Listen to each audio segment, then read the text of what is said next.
জীবনটা এরকম হয়ে গেছে, চিন্তার টেনশনে ঘুম আসে না চোখে।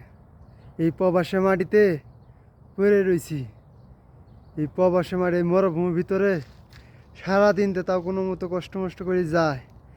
রাত হইলে এই টেনশন আর ঘুম ধরে না। এই প্রবাসে মাটিতে এই হাট পরিশ্রম করার পর যাওয়ার, হাট পরিশ্রম কইরা যে একটু শান্তি মতো একটু ঘুম পারমো, সে ঘুমটাও চোখে আসে না। চিন্তায় কি করবো। এই এই যে এই পরিশ্রমে কয় টাকা বেতন আইছি, এই বেতন দিয়া খাইমু না দেশে বাড়ামু, সেই চিন্তায় এই প্রবাসে মাটিতে আর শান্তিতে থাকতে পারলাম না। ঠিক মতো ঘুমটাও পারতে পারি না।